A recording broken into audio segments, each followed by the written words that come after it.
Bien-aimés dans le Seigneur, que la grâce d'Emmanuel vous accompagne et je vous salue tous dans le nom de Jésus-Christ. Nous allons prier pour rendre grâce à Dieu pour sa parole. Seigneur, que ton nom soit élevé pour cette parole, que ton Esprit Saint nous accompagne au Père, que tout ce qui ne glorifie pas ton Saint-Nom s'écarte de nous. Au nom puissant de Jésus-Christ, nous avons ainsi prié. Amen. Alors bien-aimés, nous sommes dans la continuité de notre grand thème sur les pleurs de Jésus et le sous-thème, c'est la fornication, un cancer qui détruit les vies humaines. Alors bien-aimés, nous avons dit que le long du ministère de notre Seigneur, Jésus a eu à pleurer deux fois. La première fois devant la tombe de Lazare et la deuxième fois avant d'entrer dans la ville de Jérusalem. Et nous avons dit que les pleurs de Jésus, la première raison, c'était l'ignorance de lui. Mais le troisième pleur aujourd'hui, Jésus pleure à cause des forniqueurs. Car s'ils pouvaient se rendre compte les dégâts qu'ils étaient en train de causer à leur vie, bien-aimés. Alors, qu'est-ce que c'est que la fornication? Nous avons dit que c'est avoir les rapports sexuels avant le mariage. Et nous comprenons à partir de ce verset, les rapports sexuels sont autorisés aux personnes mariées. Et lorsqu'on parle du mariage, c'est une union légale entre deux personnes. Quand on dit légal, il y a le côté paternel, le côté maternel, il y a l'autorité de l'État aux bien-aimés. Lorsque nous parlons de la fornication, l'équivalent de la fornication, c'est le mariage. Dans le mariage, c'est l'adultère qui est le fait d'avoir des rapports sexuels hors mariage. Et nous avons encore dit que la fornication, c'est aussi la débauche. Et le mot débauche traduit toute une série de dérèglements, surtout sur le plan sexuel. L'homosexualité, qui sont les rapports sexuels entre deux hommes, que la Bible bannit, interdit. Et le lesbianisme, qui est les rapports sexuels entre deux femmes. Et nous avons l'inceste, qui sont les rapports sexuels au sein de la famille. Et la masturbation, c'est se donner personnellement plaisir individuellement. Et que ça se passe de gauche à droite. Nous avons la pédophilie, qui est l'envie et les rapports sexuels envers les enfants le plus possible et le plus simplement parlant. Alors, bien aimé, nous avons dit que lorsque quelqu'un est en train de forniquer, il y a beaucoup de conséquences. Parmi les conséquences, 1 Thessaloniciens chapitre 7 au verset 23 nous dit que l'homme est composé de l'âme, de corps et l'esprit. Un homme est composé de corps, l'âme et l'esprit. Alors, la version d'Arbi nous dit dans Proverbe verset 6 au chapitre 6 verset 32 que celui qui fait la fornication mène la guerre à son âme. Pourquoi? Parce que l'âme est le siège de notre intelligence. L'âme est le siège de nos pensées. L'âme est le siège de nos sentiments. L'âme est le siège de nos émotions. Donc, quand tu es en train de forniquer, tu es en train de mener la guerre à tes pensées. Quand tu détruis ton âme et tu fais la guerre à tes pensées, à tes sentiments, à tes émotions et à tes sentiments, à tout ce qui est comme émotion. Et c'est ton intelligence qui est gâchée. Ton intelligence qui est détruite, oh bien-aimé. Tu comprends, le Proverbe chapitre 11, le verset 17 nous dit ceci. L'homme bon fait du bien à son âme. Alléluia. L'homme bon, et c'est la Bible qui nous le dit, qui est l'homme bon? C'est quelqu'un qui a des qualités conformes. C'est quelqu'un qui est utile. Donc, quelqu'un qui est utile ne peut pas mener la guerre à son propre âme. C'est très dangereux. Alors, la Bible continue, mais l'homme cruel trouble sa propre chair. Lorsque tu mènes la guerre à ta chair, tu es cruel plus que le mot. Bien-aimé, puisqu'il s'agit de toi-même, ton propre corps, ta propre chair, quand tu es en train de mener la guerre, Dieu est en train de pleurer, Jésus est en train de pleurer de ce que tu es en train d'accomplir. S'il avait pleuré devant la tombe de Lazare, s'il avait pleuré devant Jérusalem, en ce moment Jésus est en train de pleurer par rapport à tes manifestations. Bien-aimé, cesse avec l'adultère. Toi qui es derrière les femmes d'autrui, toi qui es derrière les hommes d'autrui, toi qui es derrière les enfants d'autrui, Jésus t'interpelle aujourd'hui. Prends conscience. Il revient bientôt. Ce que nous vivons avec la pandémie, c'est le tout dernier versement de notre Seigneur. Ce sont les signaux. Il est en train de dire à son peuple, soyez prudents, je vous annonce mon arrivée. Mais tu es encore dans les bêtises, tu es encore dans les secoues, bien-aimé. Il est en train de parler lorsque tu es en train de l'écouter. Cet homme que tu vois devant ton écran, il parle de la part du Seigneur. Il dit, lorsqu'il parle, vous devez prendre vraiment des décisions dans vos vies. 1 Corinthiens 6, chapitre 6, verset 18 nous dit, nous demande de fuir l'impudicité parce que ça détruit notre corps. Or, le corps est la partie de l'être qui permet de rester en contact avec le monde. Mais quand tu détruis ton corps, mais comment tu vas entrer en contact avec la partie, le monde extérieur?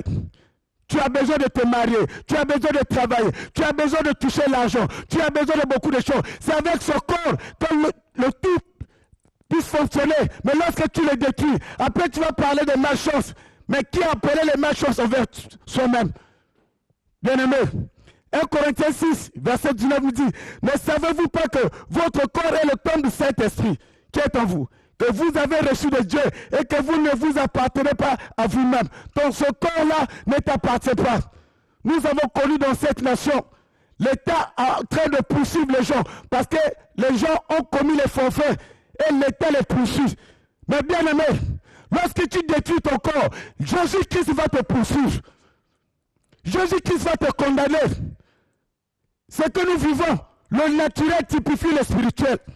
Ce que nous vivons, tu fais de ton corps, comme, je ne sais pas comment le qualifier, tu dis que Ezanjoto, tu dis que tu n'as pas Sanjoto, mais mon collègue que c'est Pesango n'a qu'à l'enfer normalement.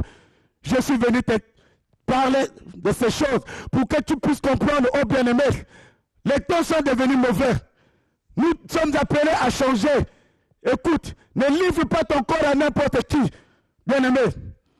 Dieu va te poursuivre. Et parce que tu as porté ta tête à la sûreté de Dieu. Lorsqu'on porte ta tête à la sûreté de l'État, l'État te poursuit. L'État nous poursuit. Mais lorsque tu portes ta tête à Dieu, le Seigneur va te poursuivre, bien-aimé. C'est là où la Bible dit, quand Jésus-Christ est arrivé dans le temple à Jérusalem, il dit, ma maison est appelée une maison de prière. Vous en avez fait comme une caverne de voleurs. La Bible dit, Jésus avait renversé les tables de ceux qui faisaient du temple comme un grand marché. Attention bien-aimé, je déclare à quelqu'un ce matin, toi qui es un forniqueur, toi qui as pris ton corps comme un objet de plaisir, au nom de Jésus, les esprits qui te malmènent, que je les ramasse, que par la main droite du Seigneur, que tu sois libéré au nom de Jésus-Christ Nazareth. Bien-aimé, écoute ce que nous dit la parole de Dieu. Lorsque tu es en train de forniquer, la Bible nous dit quoi? Non seulement tu détruis ton âme, non seulement tu détruis ton corps, sache-le que lorsque tu es en train de forniquer, chaque rapport sexuel, tu es en train de tisser des alliances. Tu oublies que la vie est dans la sémence. La personne que tu commets l'adultère, la personne que tu es en train de forniquer, mais si c'est un marabout, si c'est un occultiste, si c'est un sorcier, tu reçois la sémence de la sorcellerie. Et c'est un esprit qui t'est affecté. Et tu verras un jour, quand tu vas te marier, tu ne jouiras pas de la bénédiction du mariage. Alléluia. Quand tu vas travailler, le jour que tu iras quelque part, cet esprit va te réclamer. N'oublie pas que chaque rapport sexuel, c'est le pacte que nous signons, sans se rendre compte. C'est bon, on va te donner de l'argent. C'est bon, tu vas avoir une proposition quelconque. Mais sache-le, est-ce que tu connais l'état d'âme de la personne que tu es en train de forniquer avec lui? Le fait de forniquer, tu as désobéi à la parole de Dieu. Oh, la désobéissance, elle t'expose à beaucoup de choses. Bien-aimé, le Seigneur te dit, tu dois changer. Le Seigneur est en train de t'avertir. Écoute ce que nous dit 1 Corinthiens chapitre 6 au verset 6 à 16. Ne savez-vous pas que vos corps sont les membres de Christ? Prendrai-je les membres de Christ pour en faire les membres de prostituées? Bien-aimés, le verset 16 nous dit ceci. Loin de là, ne savez-vous pas que celui qui s'attache à la prostituée est un seul corps avec elle?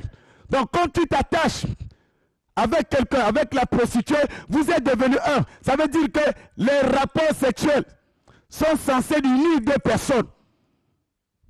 Lorsque tu es en train de forniquer avec quelqu'un qui est maudit, avec quelqu'un qui est envoûté, sache-le que cet envoûtement va te faire affecter, bien-aimé. Oh, je dis à un bien-aimé, que cette parole puisse te permettre de prendre la décision pour ta vie.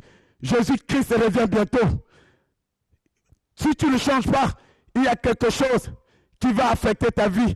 Et l'enfer est réel. L'enfer est réel, bien-aimé. Il est temps de prendre les décisions. Il est temps. La Bible dit qu'il envoya sa parole et sa parole est guérie. Que cette parole t'apporte la guérison. Que cette parole t'apporte la délivrance pour ta vie. Que cette parole te pousse à prendre une décision. La Bible dit, à quoi sert un homme de gagner le monde et de perdre son âme, bien-aimé? Ne perds pas ton âme à cause de manger et de boire. Ne perds pas ton âme à cause des intérêts de ce monde. Bien-aimé, que la grâce de Emmanuel t'accompagne, bien-aimé.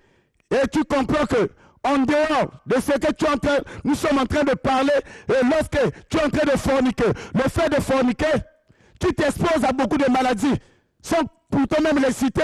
Le sida est là. Les maladies sont nombreuses lorsque tu es en train de forniquer. Et tu peux attraper un cancer de col de l'utérus. C'est là le médecin nous le confirme, bien-aimé. Il y a beaucoup de dégâts. Que cette parole soit pour toi une délivrance, bien-aimé. Que cette parole soit pour toi une grande visitation. Que cette parole soit pour toi une grande bénédiction. La Bible dit, lorsque vous entendez ma voix, n'endurcissez pas vos cœurs. Ne dites pas, celui qui est en train de prêcher, il est qui? Mais je viens de la part de Dieu. Un jour, le Seigneur va t'interroger, va te dire, tu avais nié ma parole, tu l'avais écouté. Je suis en train d'accomplir ta mission. Dieu qui m'envoie auprès de toi, prends la décision. Voilà, bien-aimé, ce que le Seigneur a prévu pour toi ce matin. Écoute, tu dois mettre fin à tous ces dégâts que tu as eu à causer. Évite les maris des gens, évite les femmes des gens. C'est car c'est de l'hécatombe que la grâce d'Emmanuel vous accompagne. Que le nom d'Adonai soit avec vous. Alors, je vais prier. Peut-être que tu es faible. Si Jésus-Christ ne revient pas, le dimanche prochain, nous allons aborder comment éviter la fornication. Comment résister devant la fornication. Qu'est-ce qu'il faut faire pour contourner? Tu es peut-être fait, mais aujourd'hui, j'aimerais prier avec toi. Ouvre-moi tes deux mains, je vais prier. Parce que tu as déjà décidé, mais tu n'arrives pas à t'en sortir. Mais aujourd'hui, la parole de Dieu, elle est vivante. C'est elle qui a amené l'existence aux choses qui n'existent pas. Je crois à sa puissance.